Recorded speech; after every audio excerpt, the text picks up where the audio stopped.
Bismillahirrahmanirrahim. Assalamualaikum warahmatullahi wabarakatuh. Alhamdulillahi rabbil alamin. Hamdan katsiran thayyiban mubarakan fih kama yuhibbu rabbuna wa yardah.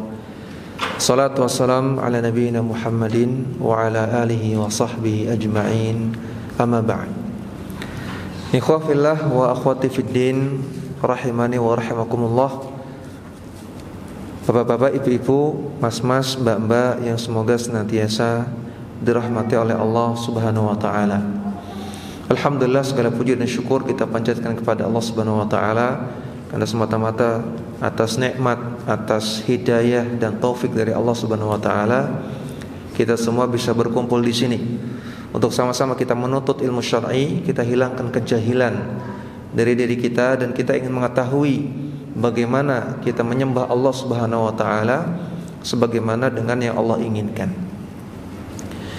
Ya, pada kesempatan kali ini kita melanjutkan kajian kita tentang persiapan bulan Ramadan. Yang pada pertemuan yang lalu telah kita jelaskan keutamaan bulan Ramadan.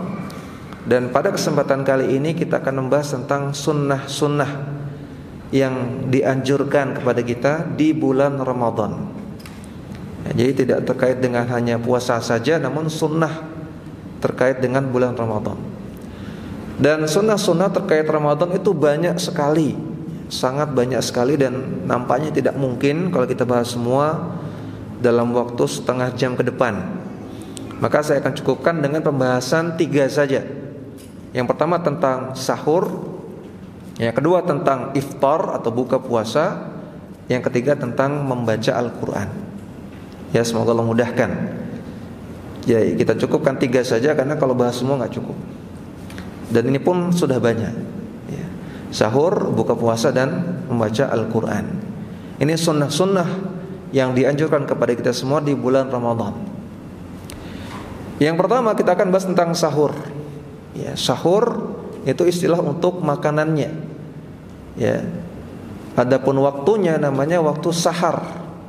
Ya, dengan haknya itu di fathah, sahar. Kalau sahur itu makanannya, makanan sahur. Dan sahur itu hukumnya sunnah muakkadah, tidak ada khilaf di antara ulama.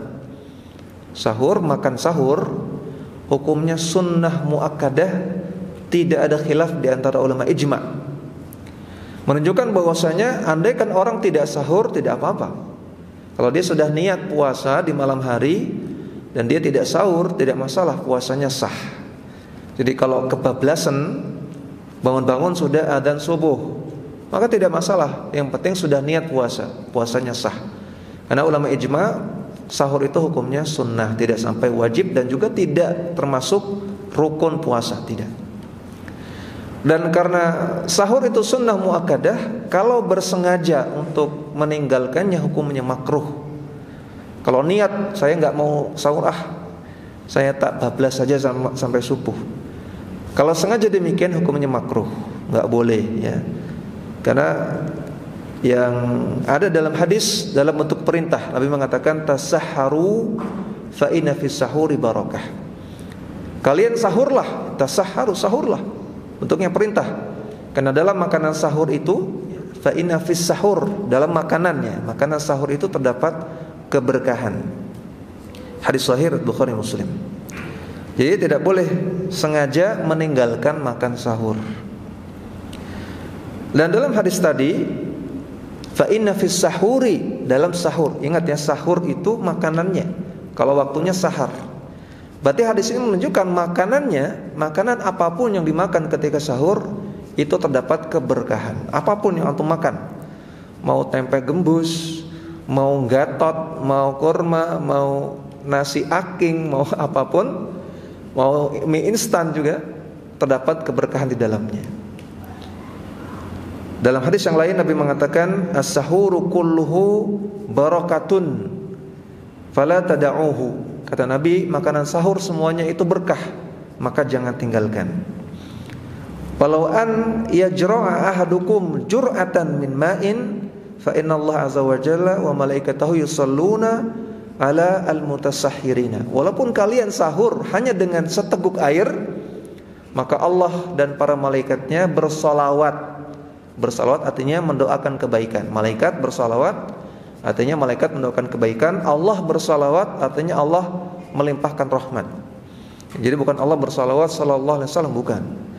Allah bersalawat artinya Allah melimpahkan rahmat kepada orang-orang yang mutasahhirin, orang yang sahur, walaupun cuman seteguk air. Hadis riwayat Imam Ahmad dihasankan oleh Syekh Al-Albani. Maka hendaknya kita bersemangat untuk makan sahur ya, karena selain dia berpahala, sunnah muakkadah, kemudian makanannya berkah, dan juga tentunya akan lebih menguatkan kita ketika berpuasa. Orang yang puasa tanpa sahur dengan puasa dengan sahur tentunya lebih kuat yang sahur. Sehingga hendaknya kita bersemangat untuk bangun di malam hari untuk makan sahur. Kemudian terkait makan sahur disunnahkan untuk mengakhirkan makan sahur, yaitu beberapa saat sebelum sholat subuh. Sebagaimana hadis dari Zaid bin Thabit radhiyallahu ta'ala anhu.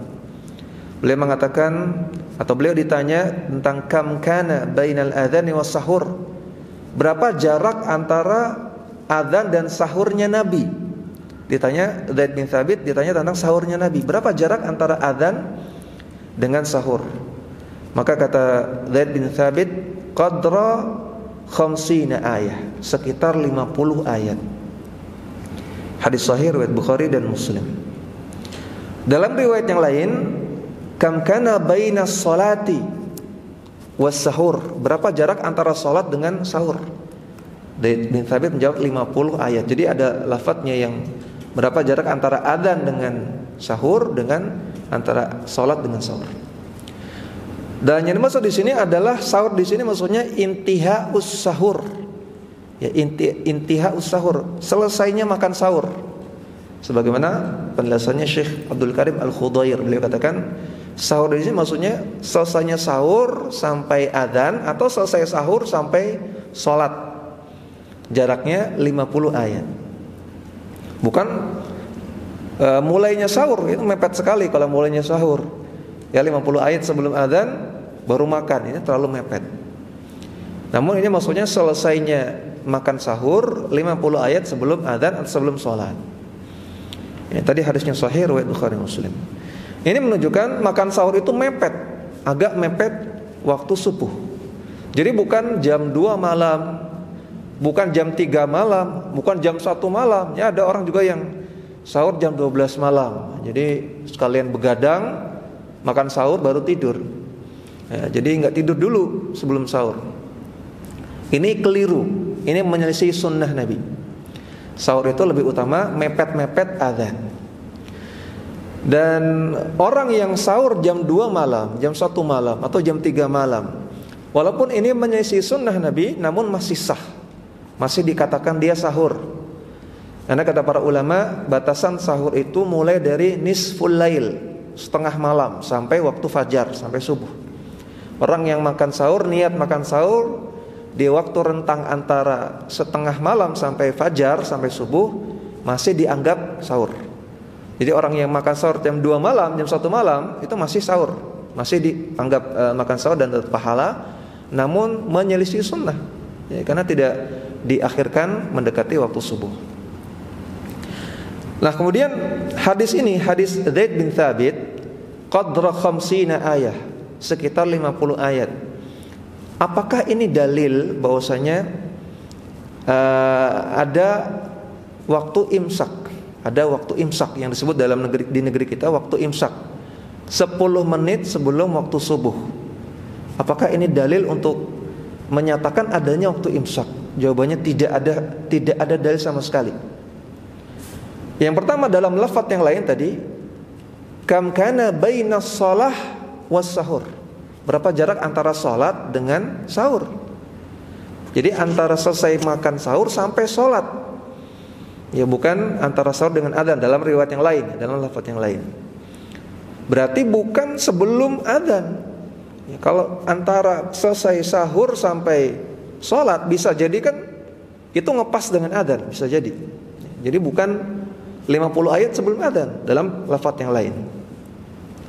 Kemudian juga yang kedua, menentukan waktu imsak. Imsak artinya berhenti. Berhenti makan 10 menit sebelum sholat, 10 menit sebelum subuh berhenti makan. Ini bertentangan dengan ayat surah Al-Baqarah 184. Allah Ta'ala katakan, Kulu washrabu hatta yatabayyana lakumul khaytul abyad minal khaytil aswad minal fajr. Makan dan minumlah sampai jelas bagi kalian benang putih dan benang hitam, yaitu fajar. Ya, kata Allah, makan dan minum sampai fajar. Silakan kalian makan, minum, kalau sudah fajar berhenti. Berarti batasan berhenti itu fajar, subuh. Bukan 10 menit sebelum fajar, bukan. Menentukan 10 menit sebelum fajar sebagai batasan makanan, maka ini menyelisihi ayat. Kalau sudah tentukan A, kita bikin B. Gak boleh seperti itu. Maka tidak benar penentuan adanya waktu imsak. Kemudian juga andaikan penentuan waktu imsak itu baik, tentunya para sahabat sudah lakukan. Tentunya para tabi'in, para tabi'ut tabi'in, para ulama madhab sudah lakukan. 10 menit sebelum adzan mereka katakan imsak, hati-hati jangan makan, imsak. Mereka kan bisa gak mereka seperti itu? Bisa. Kenapa mereka tidak lakukan? Mereka apakah takut orang yang menentukan waktu imsak kan karena takut ketika adzan masih makan. Kalau para sahabat takut nggak? Ya takut juga, sama. Tapi mereka tidak lakukan seperti itu. Ya, motivasinya ada, mereka mampu, tapi mereka tidak lakukan. Ya, maka ini menunjukkan tidak disyariatkan, tidak perlu ada waktu imsak segala. Ya, jadi tidak benar ya bahwasanya hadis Zaid bin Thabit ini untuk dalil adanya waktu imsak, dan tidak perlu ada waktu imsak. Kemudian di kitab Al-Bidah Al-Hawliyah karya Syekh Abdullah bin Abdul Aziz At-Tuwaijir rahimahullah, beliau katakan di antara bentuk kebid'ahan dalam bulan Ramadan adalah adanya tashir, adanya tashir. Tashir itu membangunkan sahur. Yang beliau sebutkan dalam kitab Bidah Huliyah, cara bangunkan sahur itu berbagai daerah macam-macam caranya. Di Mesir caranya gini, nanti di Palestina begini, nanti di Afghanistan begini. Ya, ada yang caranya, ini kita bicara bukan di Indonesia ya. Di Mesir itu dengan cara orang mengumandangkan alunan qasidah di masjid. Ya. Ada di negeri lain dengan memukul beduk dan genderang. Ada yang orang di negeri yang lain dengan cara mendatangi rumah-rumah, diketok-ketok, digedor-gedor. Ayo bangun. Ya, atau ada yang dengan mengumandangkan di masjid-masjid, mengumandangkan suara teriakan, ayo sahur, ayo bangun, seperti itu. Kata beliau ini merupakan kebid'ahan, tidak pernah dilakukan oleh Nabi SAW ataupun para salaf. Ya, jadi imsak sendiri tadi waktunya bermasalah, penentuan waktunya bermasalah, apalagi ditambah dengan adanya suara-suara itu. Ya, ke masjid, kemudian nyalakan toa, kemudian imsak. Ini adzan baru atau gimana? Ya. Ini tidak ada seperti ini. Ya. Jadi menyaingi adzan, bikin seperti adzan. Dia mengumandangkan imsak seperti itu. Ini tidak benar. Ya, sekali lagi hadis Zaid bin Thabit tidak bisa dijadikan dalil untuk menetapkan adanya waktu imsak. Kemudian disunahkan makan sahur dengan tamr, dengan kurma kering. Sebagaimana sabda Nabi sallallahu alaihi wasallam, "Ni'ma sahuril mu'mini at-tamr." Sebaik-baik makanan sahur seorang mukmin adalah kurma. Dan tamar di sini maksudnya kurma kering kalau ada, kalau tidak ada nggak apa-apa rutop, kurma basah. Hadis riwayat Abu Daud disahihkan oleh Syekh Al-Albani. Maka dianjurkan untuk di antara makanan yang kita makan di waktu sahur adalah kurma. Artinya bukan harus kurma saja, ya boleh divariasikan dengan yang lain, kurma plus nasi padang misalnya, kurma plus mie instan, ya. Kalau anak kos kan mie instan ya. Kurma plus yang lain-lain ya, silakan. Tapi usahakan ada kurma. Kemudian di waktu sahur Gunakan waktu sahur untuk banyak-banyak beristighfar dan berdoa. Jadi kalau sudah selesai makan, ya, kemudian masih ada waktu sebelum datang waktu subuh, maka gunakan untuk beristighfar, banyak istighfar dan banyak berdoa. Allah Ta'ala katakan dalam Al-Quran dan surat Ad-Dhariyat ayat ke-18, wabil ashari hum yastaghfirun. Orang-orang yang beriman, yang imannya sejati adalah orang-orang yang di waktu sahur mereka beristighfar. Ini kata Allah ciri orang-orang yang beriman. Maka dianjurkan di waktu sahur banyak-banyak beristighfar. Dan juga tentunya bapak-bapak ini yang nunggu emak-emaknya, nunggu istrinya masak, ya sambil istighfar. Ya, jangan ditinggal tidur, ya bangun istighfar. Atau jangan nonton TV, ya jangan nonton infotainment atau sinetron atau yang lainnya, istighfar. Dan juga banyak doa. Karena waktu sahur itu termasuk sepertiga akhir malam. Dan waktu sepertiga akhir malam adalah waktu mustajab doa. Nabi bersabda, yanzilu rabbuna tabaraka wa ta'ala kulla lailatin ila sama'id dunya. Setiap malam Rabb kita Allah Subhanahu wa taala turun ke langit dunia. Hina yabqa thuluthul lailil akhir, ketika tersisa sepertiga akhir malam. Fayaqul, Allah mengatakan, man yad'uni fa astajibu lahu wa man yas'alani fa'atihi. Siapa yang berdoa kepadaku akan aku kabulkan, siapa yang minta kepadaku pasti aku kasih.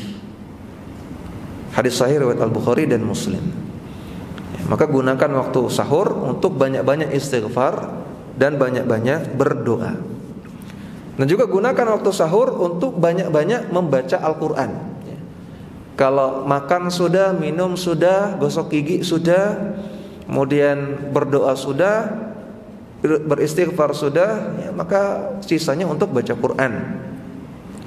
Dalam Al-Quran Allah Ta'ala katakan, inna nashi'atal laili hiya ashaddu wat'a wa aqwamu qila. Sesungguhnya bacaan Quran atau bangun di malam hari, nasyiah, orang yang bangun di malam hari, nasyiatal laili, hiya ashaddu wat'a, itu lebih khusyuk, lebih wat'a, lebih khusyuk. Wa ashaddu qila, dan bacaan di waktu itu lebih asyad, lebih berat perjuangannya dan lebih besar pahalanya. Dan surat Al-Muzammil ayat ke-6. Maka waktu malam itu juga waktu yang utama untuk baca Quran. Makanya tadi kata Zaid bin Thabit ketika ditanya berapa jarak antara sahur Nabi sampai sholat atau sampai adzan, beliau mengatakan qadra 50 ayat, 50 ayat. Berarti memang para sahabat biasa mengisi waktu-waktu ini dengan baca Quran. Sampai ketika ditanya tentang kadar waktu, jawabannya malah jumlah ayat. Berarti mereka memang memperbanyak baca Quran di waktu-waktu tersebut. Jadi gunakan waktu sahur untuk memperbanyak baca Al-Quran. Ini sekitar atau pembahasan seputar sahur. Kemudian kita lanjut tentang berbuka puasa. Berbuka puasa tentunya kita tidak usah bahas hukumnya, karena pasti semua pengen buka puasa, ya. Mau dikatakan sunnah pun ya tetap sudah semangat, walaupun tidak sunnah ya tetap semangat, ya. Namun ada pembahasan tentang hukum berbuka puasa, artinya disunnahkan untuk menyegerakan berbuka, karena orang-orang Syiah itu berbuka puasanya ditunda sampai waktu Isya. Orang Syiah menunda buka puasa sampai waktu Isya. Jadi kalau ada pas buka puasa azan, kok ada orang nggak langsung makan, ya, ayo buka puasa, oh nggak, saya nanti aja. Ini bukan orang hebat, ya, bukan keren puasanya bisa tambah lama, bukan. Bisa jadi orang Syiah ini, karena menyelisih sunnah Nabi Sallallahu Alaihi Wasallam. Yang lebih utama, yang lebih besar pahalanya bersegera untuk berbuka. Nabi mengatakan la yazalun nas bi khairin ma'ajjalul fitra. Senantiasa manusia dalam kebaikan selama mereka menyegerakan buka puasa, fitr, ya, buka puasa. Hadis sahih riwayat Ibnu Majah, disahihkan oleh Syekh Al-Albani dalam Sahih Ibnu Majah. Jadi kata Nabi, manusia akan selalu dalam kebaikan selama mereka masih punya keinginan untuk menyegerakan berbuka puasa. Kenapa? Karena itulah fitrah manusia, itulah fitrahnya orang lapar. Ya pengen segera makan, pengen segera minum. Kalau orang puasa, lapar, haus, dan dia pengen segera makan dan minum, berarti dia masih lurus fitrahnya, nggak aneh-aneh. Kalau dia sudah mulai nunda-nunda, menyusahkan diri, maka sudah ada indikasi gulu dalam beragama. Ini sudah mulai nggak bagus. Nah kata Nabi, manusia dalam kebaikan selama mereka masih suka menyegerakan buka puasa. Dan berbuka puasa itu batasannya atau waktunya adalah ketika matahari tenggelam. Ingat ya, adzan itu bukan patokan. Saya sudah sering sampaikan di mana-mana, adzan bukan patokan. Yang jadi patokan adalah waktu yang ditentukan syariat, itu patokannya. Kalau waktu subuh itu patokannya fajar shadiq, zuhur itu setelah zawal, asar itu ketika bayangan sama dengan bendanya, maghrib itu ketika bulatan matahari tenggelam, isya ketika pendaram-pendaram matahari sudah nggak ada. Ini patokannya. Adapun adzan bukan patokan, adzan itu hanya sarana untuk ngabarkan. Dia bukan patokan. Ya, maka muadzin harusnya dia tahu fikih waktu sholat. Dan adzan bukan patokan karena muadzin macam-macam orangnya. Ada orang yang paham, ada muadzin yang paham, ada yang nggak paham. Ada muadzin yang alim, paham fikih, paham ilmu, ada yang jahil.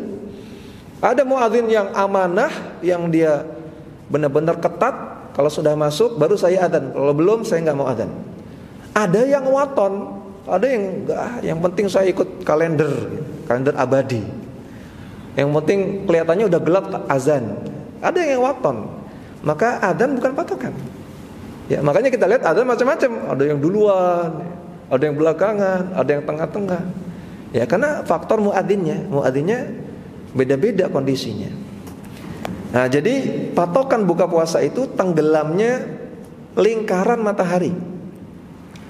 Dalam hadis Nabi mengatakan, "Idza aqbala al-lailu min hahuna wa adbara an-naharu min hahuna wa ghuribatis syamsu faqad aftara as-shaim."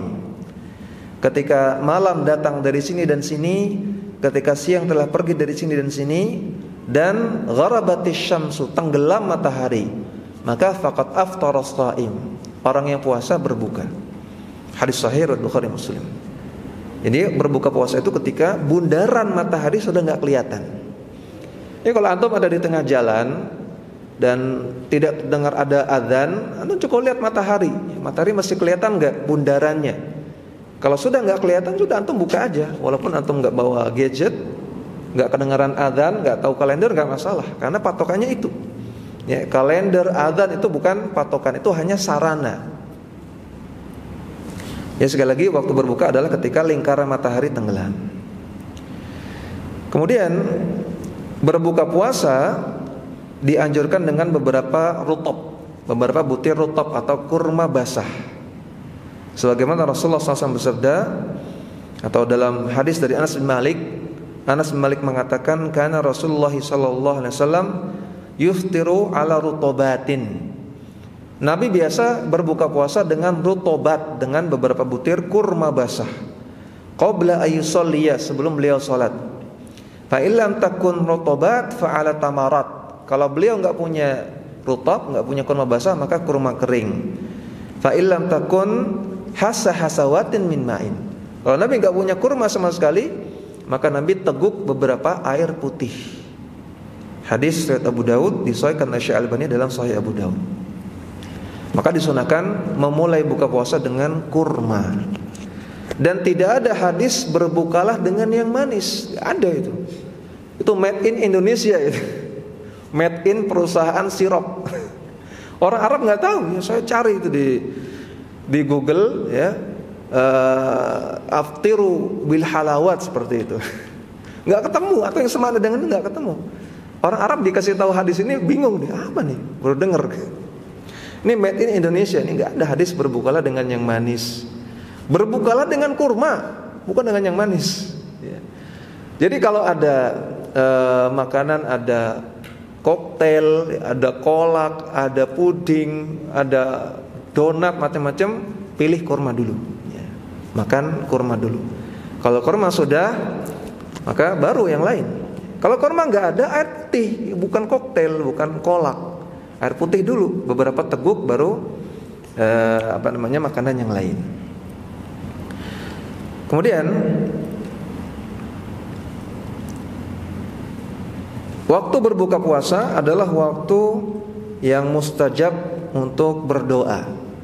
Nabi mengatakan salasun la turaddu da'watuhum. Ada 3 orang yang tidak tertolak doanya. Salah satunya as-shaimu hatta yuftir, orang yang puasa sampai berbuka. Ini pada pertemuan yang lalu sudah saya jelaskan hadis ini, bahwasanya ini berlaku untuk orang yang puasa di tengah hari. Selama puasa, waktu selama puasa itu doanya mustajab, dan juga termasuk ketika berbuka puasa. Dan cara berbuka urutannya adalah pertama memperbanyak doa sebelum waktu maghrib datang. Jadi kalau maghrib itu jam 6, jam 18.00, ya mulai beberapa menit sebelum itu, misalnya jam 6 kurang 15 sudah standby berdoa terus, memperbanyak doa. Ya doa apa saja, ya Allah mudahkan skripsi saya, ya Allah lunasi hutang saya, ya Allah jadikanlah si fulanah mau sama saya, atau doa yang lain, bebas. Pokoknya perbanyak doa kepada Allah Subhanahu wa taala. Ketika datang waktu maghrib, Allahu Akbar, maka mengucap basmalah, bismillah, kemudian makan kurma, makan kurma, kemudian membaca doa berbuka puasa. Dhahabat dhama'u wabtallatil uruqu wa thabatal ajru insyaallah.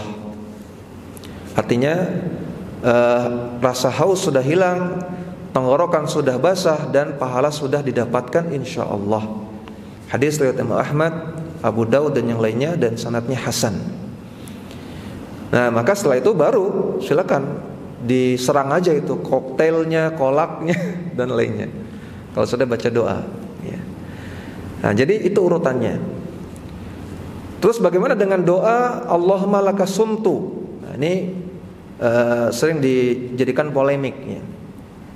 Pertama, Allahumma lakasumtu ini ada hadisnya, dan hadisnya banyak sekali.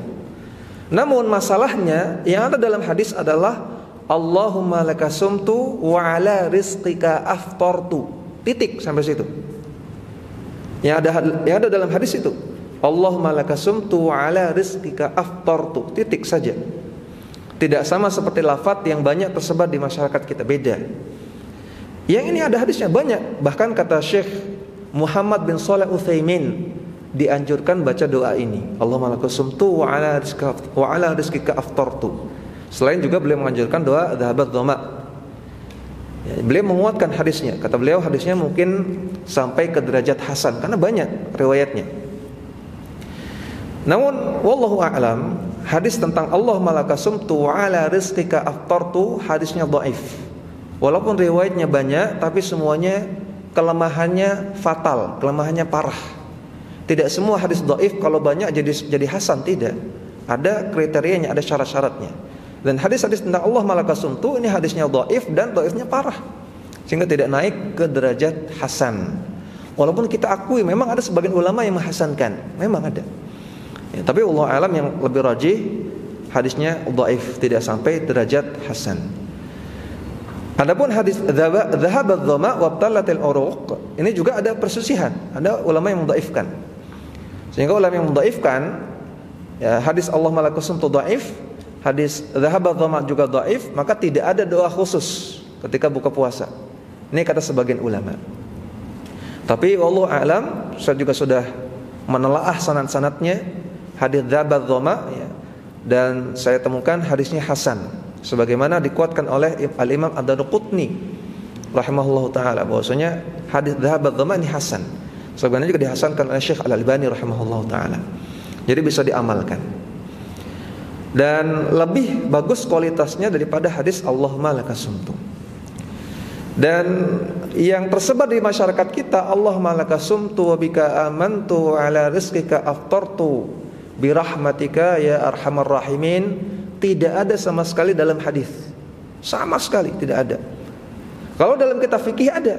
Dalam kitab fikih ada, tapi dalam hadis enggak ada. Ini jadi masalah. Makanya kata Al-Mulla Ali Al-Qari, ulama Hanafiyah, beliau mengatakan adapun hadis yang ada tambahan wabika amantu tidak ada asalnya, hadis palsu kata beliau. Bukan kata saya, kata Al-Mulla Ali Al-Qari. Bacaan doa buka puasa yang ada tambahan wabika amantu ini tidak ada asalnya, hadis palsu. Maka tidak layak kita amalkan. Ya, tidak layak kita amalkan. Ya, kalau ingin mengamalkan yang Allah malaka sumtu wa ala rizqika aftartu silahkan, karena memang ada hadisnya. Sebagaimana anjuran sebagian ulama ya. Di antaranya Syekh Ibn Utsaimin menganjurkan. Tapi kita lebih sarankan yang sahih hadisnya, yaitu dhahabadz dhama wabtallatil uruq wa thabatal ajru insyaallah. Ini tentang doa berbuka puasa. Kemudian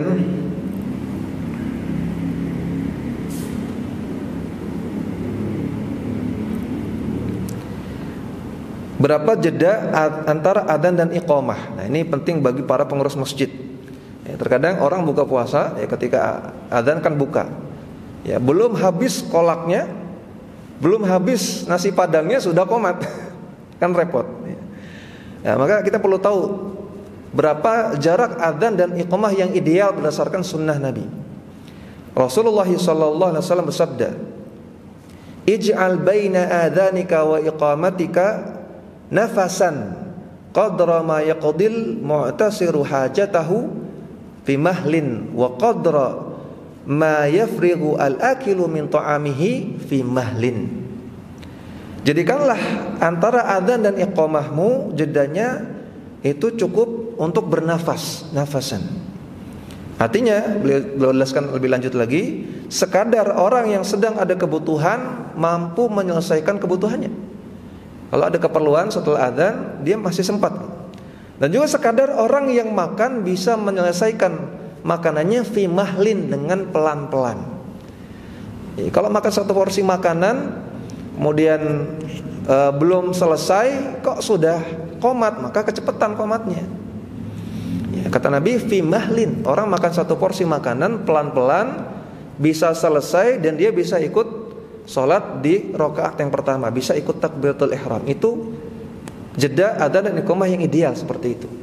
Jadi jangan kecepatan dan juga jangan kelamaan. Ini hadisnya diriwayatkan oleh Imam Ahmad, At-Tirmidzi, Al-Baihaqi dan yang lainnya, disahihkan oleh Syekh Al-Albani dalam silsilah as-sahihah. Ini tentang berbuka puasa. Kemudian yang terakhir yang kita bahas pada kesempatan kali ini adalah tentang membaca Al-Quran. Para ikhwan, para akhwat rahiman wa rahimakumullah, bulan Ramadan itu bulan Al-Quran. Allah Ta'ala katakan, Syahrul Ramadan alladzi unzila fil Quran hudal linnas wa bayyinatin minal huda wal furqan. Bulan Ramadan adalah bulan diturunkannya Al-Quran. Ya, Al-Quran adalah hudal linnas, petunjuk bagi manusia, dan juga penjelas atas semua petunjuk tersebut, dan juga furqan, pembeda antara yang hak dengan yang batil, antara yang benar dan yang salah. Jadi bulan Ramadan itu bulan Al-Quran. Syahrul Ramadan, syahrul Quran. Maka sudah semestinya kita memperbanyak interaksi kita dengan Al-Quran di bulan Ramadan. Memperbanyak muamalah, interaksi dengan Al-Quran di bulan Ramadan. Bukan memperbanyak interaksi dengan handphone atau dengan game atau dengan yang lainnya, tapi banyak interaksi dengan Al-Quran. Bahkan sebagian ulama meliburkan majelis-majelis mereka di bulan Ramadan. Sebagian ulama meliburkan, gak ada kajian bulan Ramadan, supaya bisa fokus dengan Al-Quran. Dan juga dianjurkan untuk mengkhatamkan bacaan Al-Quran di bulan Ramadan. Hukumnya sunnah, tidak wajib. Dianjurkan untuk menghatamkan Al-Quran minimal 1 kali di bulan Ramadan. Dan ini merupakan sunnah Nabi. Nabi lakukan hal seperti ini. Dalam hadis dari Abu Hurairah, beliau mengatakan, Anna Jibrila kana ya'ridu 'ala Nabi sallallahu alaihi wasallam al-Qur'ana kulla 'amin marrah. Malaikat Jibril datang kepada Nabi SAW setiap tahun untuk mengecek hafalan Quran Nabi. Setiap tahunnya marrah, 1 kali. Perhatikan ya, kata Abu Hurairah, marrah, satu kali. Fa'aridu alaihi marrataini fil amil ladzi qubida fihi. Namun malaikat Jibril datang kepada Nabi untuk mengecek hafalan Nabi 2 kali. Ini 2 kali hatam di tahun di mana Nabi wafat. Hadis sahih Bukhari Muslim. Dalam hadis ini tidak disebutkan kata-kata Ramadan, cuma dikatakan fil ami marrah, dalam 1 tahun 1 kali. Tapi dalam hadis Ibnu Abbas disebutkan, kata Ibnu Abbas, wa kana Jibrilu yalqahu fi kulli lailatin min Ramadan fayudarisuhul Qur'an. Malaikat Jibril datang kepada Nabi SAW di setiap malam bulan Ramadan. Ada kata-kata Ramadan sih, untuk mengajarkan Al-Quran. Ini hadisnya sahih Bukhari Muslim. Kesimpulannya, Nabi SAW menghatamkan Quran kepada malaikat Jibril setoran 1 kali hatam di bulan Ramadan. Makanya sunnah Nabi menghatamkan baca Quran, ini sunnah Nabi. Kita yang mengaku ikut Nabi, mengikuti sunnah Nabi, maka hendaknya kita juga hatamkan. Kita berusaha hatamkan Quran minimal 1 kali. Ya, kita jeda dulu untuk adzan, nanti kita lanjutkan sebentar insyaallah. Wassallallahu ala nabiyina Muhammadin wa ala alihi wa sahbihi wasallam. Bismillahirrahmanirrahim. Assalamualaikum warahmatullahi wabarakatuh. Alhamdulillah rabbil alamin. Salatu wassalam ala nabiyina Muhammadin wa ala alihi wa sahbihi ajma'in. Amma ba'd. Ikhwafillah wa akhwati fiddin rahimana wa rahimakumullah. Tadi telah kita sampaikan bahwasanya dianjurkan untuk mengkhatamkan Al-Qur'an minimal 1 kali di bulan Ramadan. Dan yang namanya menghatamkan itu, antum baca dari surat yang paling pertama sampai yang terakhir. Mulai dari surat Al-Fatihah sampai surat An-Nas, itu namanya menghatamkan. Bukan dimulai dari tengah. Jadi kalau antum tilawah dan datang bulan Ramadan, antum baru di tengah Quran. Misalnya antum baru sampai juz 18 tilawahnya. Datang bulan Ramadan, antum tandai dulu itu. Juz 18 antum tandai, atau mulai dari juz 1 lagi, surah Al-Fatihah. Seperti itu sampai khatam. Nanti setelah selesai Ramadan, antum melanjutkan tilawah antum yang juz 18 tadi. Seperti itu. Kemudian ada pembahasan tentang yang ideal berapa banyak kita menghatamkan Quran di bulan Ramadan. Idealnya berapa kali khatam? Sebagian ulama mengatakan sebanyak-banyaknya. Ya, sebanyak-banyaknya, semakin banyak semakin bagus. Karena diriwayatkan dari para ulama bahwasanya mereka menghatamkan Quran banyak sekali. Di antaranya dari Al-Aswad bin Yazid, seorang ulama salaf yang wafat pada tahun 75 Hijriah. Dikatakan, "Kana al-Aswadu yakhtimul Quran fi Ramadan fi kulli lailatain." Al-Aswad bin Yazid menghatamkan Quran di bulan Ramadan setiap 2 malam. 2 malam, 2 hari, 1 hatam. Berarti 1 hari 15 juz. Ya, 1 hari 15 juz. Demikian juga Qatadah. Kata muridnya, "Kana Qatadah yakhtimul Quran fi sab'in." Biasanya Qatadah hatamkan Quran setiap 7 hari. Fa idza jaa Ramadan khatama fi kulli 3. Ketika datang bulan Ramadan, beliau hatamkan Quran setiap 3 hari. 3 hari 1 hatam, berarti 1 hari 10 juz. 3 hari 30 juz. Fa idza jaa al-ashru khatama fi kulli lailah. Ketika datang 10 hari terakhir bulan Ramadan, beliau hatamkan 1 hari 1 hatam. 1 hari 30 juz. Banyak sekali. Demikian juga Mujahid bin Jabr Al-Makki, seorang ulama tabi'in, dikatakan oleh muridnya, "Kana yakhtimul Quran fi Ramadan fi kulli lailatin." Beliau biasa hatamkan Quran setiap malam. Ya, 1 hari 1 hatam, 30 juz. Demikian juga yang paling luar biasa Al-Imam Asy-Syafi'i. Dikatakan oleh Ar-Rabi bin Sulaiman, murid beliau, "Kana Syafi'i yakhtimul Qur'ana fi Ramadan 60 khatmatan." Al-Imam Syafi'i menghatamkan Quran di bulan Ramadan 60 kali hatam. Berarti 1 hari 2 kali hatam. 1 hari 60 juz. Baca Quran 60 juz. Ini luar biasa. Ini pendapat yang pertama, yaitu sebanyak-banyaknya, semakin banyak semakin bagus. Pendapat yang kedua, menghatamkan Quran di bulan Ramadan yang ideal, yang paling utama 1 kali hatam. Sebagaimana Nabi lakukan. Nabi hanya 1 kali hatamnya. Ini penjelasannya dijelaskan oleh Syekh Mustafa Al-Adawi hafizahullah taala. Beliau katakan bahwasanya yang ada sunnahnya yang dari Nabi satu kali hatam. Dan ada pun cerita-cerita tentang sebagian ulama yang hatamnya tadi 60 kali, 60 kali dalam satu bulan. Ada yang 30 kali, macam-macam, ada yang 100 kali. Kata beliau ini termasuk takharif, termasuk kisah-kisah aneh sekali. Dan tidak ada sanadnya. Memang kisah-kisah tentang ini tadi yang saya bawakan itu disebutkan dalam kitab Syiar A'lamin Nubala karya Az-Zahabi tanpa sanad. Jadi memang tidak bisa dipastikan kebenarannya, apakah benar Asy-Syafi'i menghatamkan Quran 60 kali sebulan. Enggak bisa dipastikan validitasnya. Ya baru mungkin dia mungkin tidak. Ini kata Syekh Mustafa Al-Adawi. Dan ini cerita yang takharif, kata beliau aneh.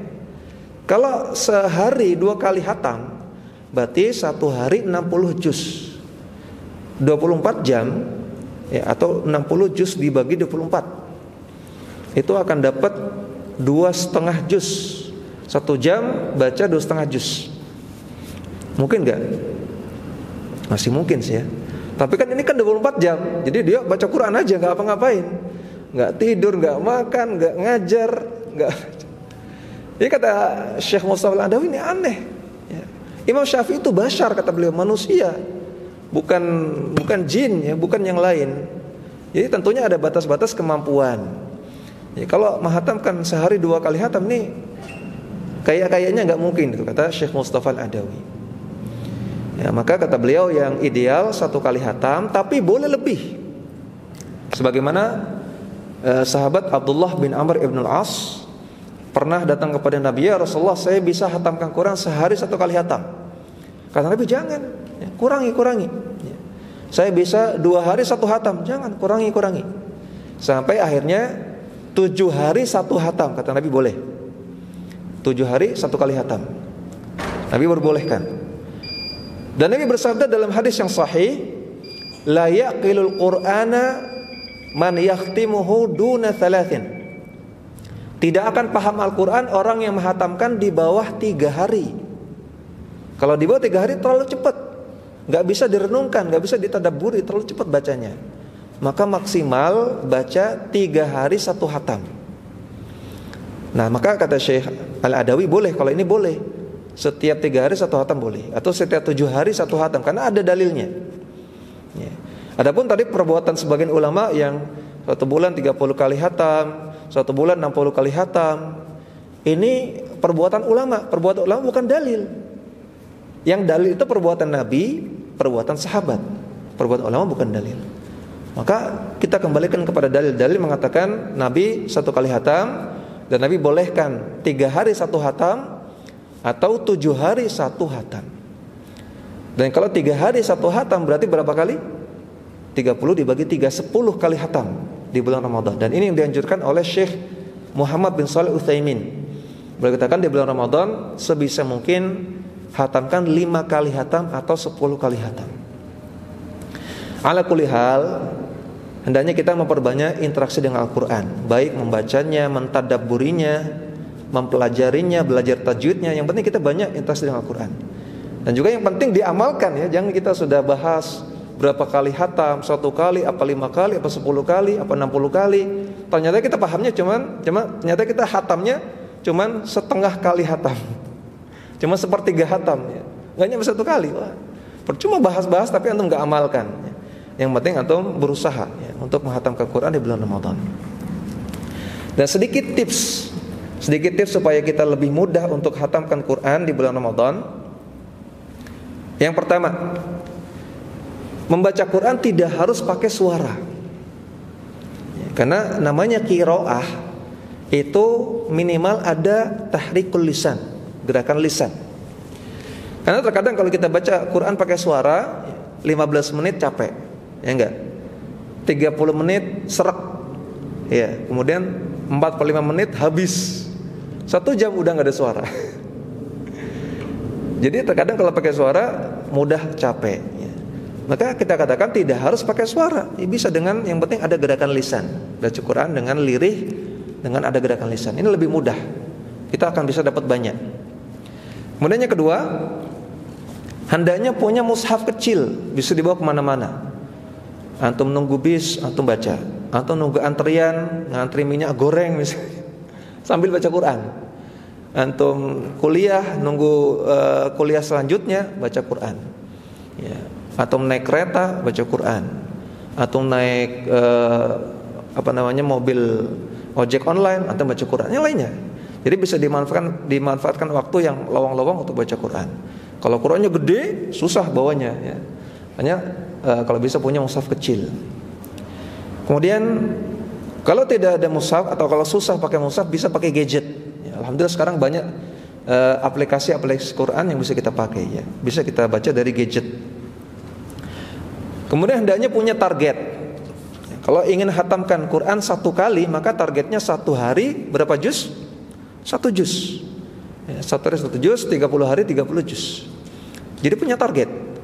Saya hari ini harus bisa tamat 1 juz gitu. Buat planning setiap hari.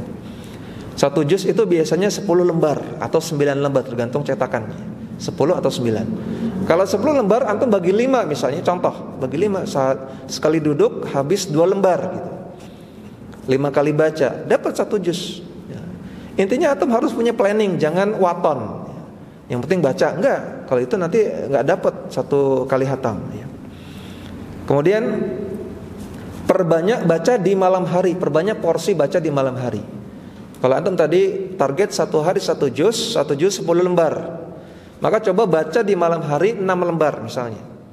6 atau 7 lembar. Sisanya baca di siang hari. Karena kalau baca siang hari kan gampang haus, enggak bisa minum karena puasa. Gampang capek, gampang ngantuk. Kalau malam, kalau haus kan tinggal minum. Kalau capek tinggal makan. Ya, kalau tidur tinggal ngopi, kalau ngantuk tinggal ngopi. Jadi bisa lebih kuat kalau malam hari. Nah, jadi antum targetkan antara maghrib sampai subuh, gimana caranya supaya bisa dapat 6 lembar gitu. Nanti 4 lembar sisanya siang hari. Kemudian di antara tips yang lain juga, di 10 hari terakhir kalau bisa lebih ngebut ya baca Qur'annya, karena 10 hari terakhir bulan Ramadan ini waktu kita untuk menyingkirkan dunia dulu. Dunia minggir dulu. Urusan dunia minggir dulu. Ini waktu kita untuk bersimpuh kepada Allah, beribadah totalitas kepada Allah. Makanya Nabi di 10 hari terakhir beliau full i'tikaf. I'tikaf Nabi itu masuk malam 21, keluar sholat Id. Jadi full di masjid. Ya, hanya pulang ke rumah beberapa kali karena ada keperluan. Jadi tidur di masjid, ya. Kemudian ya pokoknya di masjid sampai sholat Id. Masalah dunia nanti dulu, singkirkan dulu. Waktunya untuk akhirat. Jangan antum 10 hari terakhir masih sibuk dengan dunia. Nah, maka yang tadinya yang karyawan mungkin ya coba cuti, yang dagang ya udah stop dulu supaya bisa totalitas al-iqbal 'ala Allah, benar-benar menghadap kepada Allah totalitas. Ya, sehingga tentunya lebih luang waktunya untuk baca Quran. Sehingga antum lebih ngebut lagi di 10 hari terakhir. Ya, ini beberapa tips supaya antum bisa hatamkan Quran lebih banyak. Dan juga yang terakhir, yang paling penting interaksi kita dalam bulan Ramadan dengan Al-Quran adalah dengan mentadabburinya. Ya. Tadi kata Syekh Mustafa Adawi yang paling ideal adalah 1 kali hatam di bulan Ramadan, walaupun boleh lebih ya. Yang lebih penting dari hatam adalah tadabbur kata beliau. Jangan sampai ngebut baca Qur'annya tapi lupa tadabbur. Tadabbur dengan tilawah ini perlu waktu sendiri-sendiri. Ada waktu tilawah, ada waktu tadabbur. Jadi bisa jadi tilawahnya sudah 5 juz, tadabburnya baru 2 lembar, enggak masalah. Tadabbur itu adalah merenungkan makna-makna ayat dan merefleksikan dengan keadaan diri kita, ya. Misalnya ayat waqimus shalah wa atuz zakah. Dirikan salat, bayar zakat. Ya. Kalau menafsirkan ayat itu beda dengan tadabbur ya. Kalau ayatnya waqimus shalah wa atuz zakah, apa makna salat, apa makna zakat, apa makna mendirikan salat, ini namanya tafsir. Sedangkan tadabbur itu kita baca ayat ini, kita refleksikan, kita ini sudah termasuk yang mendirikan salat belum? Selama ini salat kita gimana? Apakah saya lalai, apakah saya sering telat atau yang lain? Itu namanya tadabbur.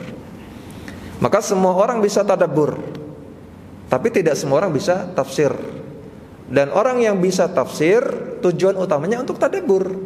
Sehingga kalau orang paham tafsir, dia semakin dalam tadabburnya. Dan cara tadabbur di bulan Ramadan adalah diantaranya yang pertama dengan ikuti kajian-kajian yang bahas Al-Quran. Kajian bahas Al-Quran ikut, ya, termasuk tadabbur Al-Quran.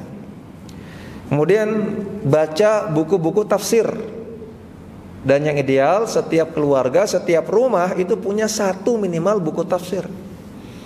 Gimana kalau antum gak punya buku tafsir? Antum mau cari mana ayat? Mau kemana? Mau cari ke Mbah Google? Baca buku tafsir. Minimal punya satu buku tafsir di rumah, ya. Kalau belum punya nanti habis ini beli, ya, di toko buku, ya. Jadi baca buku-buku tafsir. Atau kalau tidak ada, ya minimal antum baca artikel-artikel tentang Al-Quran yang ditulis oleh para ustadz, para ulama. Atau baca mungkin di Muslim.id, mungkin di Yufid, mungkin di rumaiso.com atau yang lain. Kemudian juga bisa dengan tadabbur sendiri, ya. Antum baca Al-Quran, kemudian antum merenungkan, atau antum kalau tidak paham maknanya antum cari dulu, kemudian antum renungkan. Jadi bisa dengan cara tadabbur sendiri, bisa. Ala kulli hal, hendaknya kita memperbanyak interaksi kita dengan Al-Quran di bulan Ramadan. Dan selain tadi yang sudah kita bahas, sahur, buka puasa, dan juga baca Quran, sebetulnya banyak sekali amal-amal sunnah yang lain yang hendaknya kita perbanyak di bulan Ramadan, seperti doa, zikir, bersedekah, kemudian berbakti kepada orang tua, ya, dan amalan-amalan lain. Intinya semua amalan kebaikan lebih utama untuk dilakukan, lebih besar pahalanya untuk dilakukan di bulan Ramadan. Ini yang bisa kita sampaikan pada kesempatan kali ini. Sebelum kita tutup, ada pertanyaan?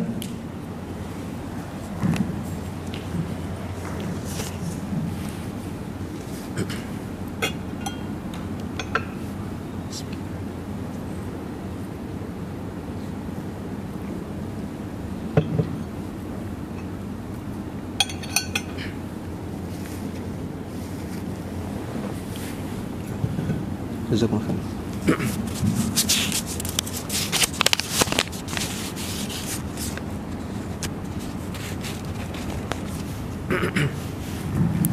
Yang termasuk sunnah Nabi, sebaiknya kita makan besar setelah sholat atau sebelum sholat. Maksudnya mungkin pas buka puasa, ya. Tidak ada aturan khusus masalah ini, maka ini masalah longgar, ya. Mau makan besarnya sebelum sholat boleh, atau setelah sholat juga boleh, ya. Dan tadi disebutkan dalam hadis Nabi buka puasa dengan rutobat, dengan rutob, dengan kurma, ya. Dan perlu diketahui kurma di masa Nabi itu besar-besar, sehingga kalau Nabi makan 3 butir kurma sudah nggak makan lagi, sudah kenyang gitu, ya. Jadi apakah ini termasuk makan besar? Ya mungkin termasuk makan besar, ya. Jadi kalau di zaman Nabi kurma itu besar-besar. Jadi kurma itu bahkan makanan utama, ya. Dalam hadis tentang kehidupan Nabi, ya. Nabi SAW dikatakan oleh Aisyah terkadang tidak mendapati kurma ataupun roti, kecuali hanya kurma-kurma yang sudah kering. Jadi ini menunjukkan bahwasanya Nabi dalam kondisi normal makannya roti, khubz, atau makannya kurma. Kurma itu makanan pokok, ya. Kalau kita kurma itu cemilan, ya. Yang pokok nasi padang. Bagaimana solusi suka mengantuk setelah sahur, padahal tidur di waktu pagi kurang baik? Ya, setelah sahur kan sholat subuh, ya. Jadi kalau orang yang sahurnya mepet subuh, insya Allah nggak akan ngantuk, karena setelah itu kan adzan, wudu, sholat subuh, nggak akan ngantuk. Mungkin ngantuknya setelah sholat subuh. Tapi kalau orang yang sahurnya jam 2, nah ini yang ancaman, ya. Jam 2 makan, setengah tiga selesai, ngantuk itu, ya. Subuh masih lama, ya tidur jadinya. Makanya di antara mudarat sahurnya terlalu malam, nanti dia bisa kebablasan sholat subuh. Tapi kalau sahurnya mepet subuh, insya Allah nggak akan ngantuk, karena setelah itu kan adzan, wudu, adzan. Nah masalahnya ngantuknya setelah sholat subuh. Nah ini perlu kita sampaikan, ya, bahwasanya tidur di waktu subuh memang hukumnya makruh, hukum asalnya makruh. Sebagaimana penjelasannya Al-Imam Ibnu Qayyim. Maka beliau katakan di antara penghalang rezeki adalah tidur pagi. Namun Perkara yang makruh ini bisa menjadi boleh kalau ada kebutuhan. Daripada antum tidur di kantor, antum lalai dari kerjaan, dari amanah, mending antum tidur setelah subuh. Daripada antum setelah subuh nggak tidur, tapi jam 7 pergi ke kantor kerja, di kantor malah tidur nggak kerja. Antum lalai dari amanah. Padahal melaksanakan amanah itu wajib. Nabi mengatakan thalathun, ya, tiga ciri orang munafik. Idza tumina khana, kalau dikasih amanah hianat, ya tidak amanah.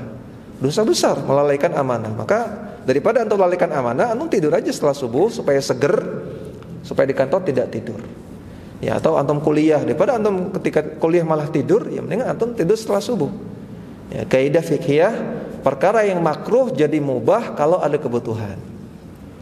Tapi kalau tidak ada masalah, atau misalnya pengusaha, tukang dodolan, jualan, sehingga nanti antum jam 9 tidur, nggak ada masalah ya. Jadi antum setelah subuh nggak usah tidur.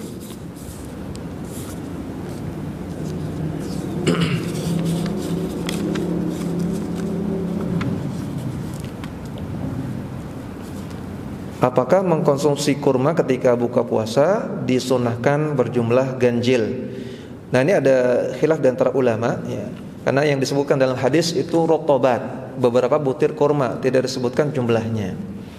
Sehingga sebagian ulama ada yang mengingkari penetapan jumlah ganjil untuk buka puasa. Namun ini masalah yang longgar. Yang ada penetapan itu dalam makan ketika pagi hari Idul Fitri, itu ada penetapan ganjil dalam hadisnya ya. Tapi dalam hadis-hadis tentang buka puasa tidak ada penetapan jumlah ganjil. Ala kulli hal, yang penting makan kurma ya. Mau 1, mau 2 itu longgar, masalah longgar. Jika tidak terbiasa atau tidak memungkinkan untuk memastikan matahari tenggelam terbenam, maka bagaimana menentukan kapan buka puasa? Apakah mengikuti jadwal sholat resmi dari pemerintah atau bagaimana? Iya, kalau tidak bisa melihat tanda-tanda yang ditentukan oleh syariat seperti matahari tenggelam, mungkin karena tinggal di perkotaan susah ya, lihat matahari tenggelam nggak kelihatan, kehalangan oleh gedung-gedung, maka bisa menggunakan jadwal dari pemerintah, dari Kemenak. Dan pada asalnya jadwal dari Kemenak yang digunakan oleh pemerintah kita itu pada asalnya valid, karena mereka menggunakan metode hisab Ummul Qura yang dipuji oleh para ulama, dipuji oleh Lajnah Daimah, dipuji oleh Syekh bin Baz. Metodenya ya, bukan Kemenaknya. Ya, bukan menteri agama kita, bukan. Tapi maksudnya adalah metode hisabnya. Ya. Metode hisabnya dipuji oleh para ulama. Bahwasanya ini metode yang bagus, hampir presisi kata para ulama. Nah, jadi boleh berpatokan pada jadwal yang resmi dari pemerintah. Tapi andaikan jadwal beda dengan realita, maka yang dipakai realita. Kalau jadwal kok sudah buka puasa tapi kok mataharinya masih kelihatan, maka jangan buka puasa dulu, ya tunggu sampai mataharinya tenggelam. Allahu a'lam. Apakah seseorang yang berbuka puasa dengan berkata mudah-mudahan turun berat badan tetap terhitung telah menunaikan ibadah puasa? Orang yang ibadahnya tercampur dengan dunia, niatan-niatan dunia, ini ada rincian. Kalau niat dunianya dominan, makanya termasuk kesyirikan. Karena ibadah ini, ibadah untuk Allah. Kenapa kok dicampur dengan niatan-niatan lain untuk yang lain? Ini kesyirikan, nggak boleh. Jadi jangan sampai niatan duniawinya lebih dominan. Kalau niatan duniawinya dengan niatan cari pahalanya sama, kata Syekh Ibnu Utsaimin juga sama, nggak boleh, termasuk kesyirikan juga.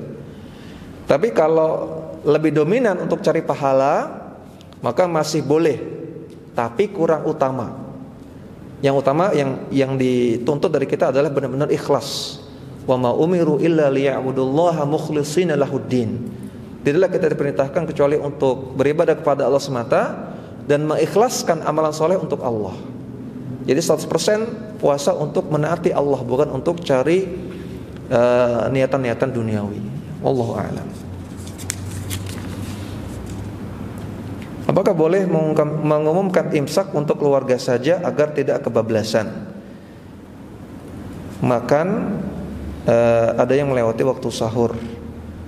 Iya, kalau sekedar mengingatkan, artinya ayo makanya cepat, ini sudah mau adzan, ini boleh ya.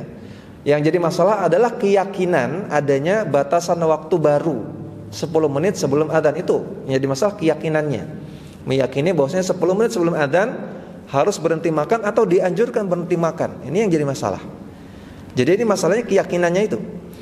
Kalau plus ditambah kalau ada action yang tidak disyariatkan seperti tadi mengumandangkan di masjid ya, imsak, yang ini mirip seperti adzan, ini tambah masalah lagi.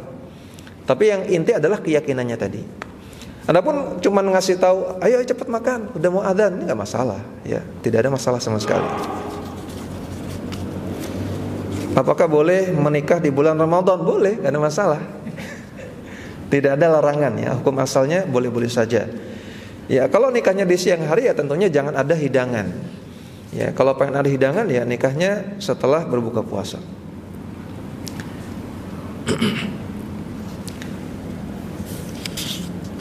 Siapa yang mau nikah? Yang terakhir, adakah bimbingan dalam niat berpuasa di bulan Ramadan? Jika ada, bagaimana? Ini ada polemik masalah niat, apakah boleh diucapkan atau tidak. Yang jelas para ulama sepakat, perhatikan ya, ulama ijma sepakat, tidak ada khilafiyah bahwa niat itu yang inti ada di dalam hati dan tidak wajib diucapkan. Ini sepakat, tidak ada khilafiyah. Yang inti ada dalam hati dan tidak wajib diucapkan. Yang ada khilaf adalah masalah apakah boleh diucapkan. Itu yang ada khilaf. Ulama Hanafiyah, ulama Malikiyah, dan juga salah satu pendapat Imam Ahmad mengatakan bid'ah, melafalkan niat bid'ah. Ini bukan pendapat Wahabi, bukan ya. Hanafiyah, Malikiyah, dan juga Imam Ahmad mengatakan bid'ah. Dan Syafi'iyah dan juga Hanabilah mengatakan disunnahkan melafalkan niat. Ya, boleh atau disunnahkan, dianjurkan. Ya, ada khilaf itu, boleh atau tidaknya. Kalau masalah tidak wajibnya sepakat. Maka orang yang mewajibkan ini bermasalah. Mewajibkan lafalkan niat bermasalah. Karena yang jadi khilaf adalah boleh atau tidaknya. Ala kulli hal, pembahasannya panjang. Khairul hadi hadi Muhammadin sallallahu alaihi wasallam. Sebaik-baik petunjuk Nabi. Nabi lafalkan niat enggak? Enggak. Sahabat lafalkan niat enggak? Enggak. Para tabi'in lafalkan niat enggak? Enggak. Kalau di antara imam mazhab memang ada, seperti Imam Syafi'i, ada riwayat yang sahih beliau memang melafalkan niat untuk salat. Riwayatnya sahih. Tapi Nabi, sahabat, tabi'in enggak. Ya, maka sudah, kalau mereka tidak lakukan ya sudah, kita tidak perlu lakukan. Ya, sebaik-baik petunjuk mereka. Ini yang bisa kita sampaikan. Kurang lebihnya mohon maaf ya, yang benar dari Allah Subhanahu wa taala, yang keliru karena kejahilan ana sendiri, kesalahan ana sendiri, saya mohon maaf dan saya mohon ampun kepada Allah Subhanahu wa taala. Demikian kita cukupkan. Wassallallahu ala nabiyina Muhammadin wa ala alihi washabbihi wasallam. Wa akhiru da'wana alhamdulillahi rabbil alamin. Subhanakallahumma wa bihamdika asyhadu an la ilaha illa anta astaghfiruka wa atubu ilaik. Assalamualaikum warahmatullahi wabarakatuh.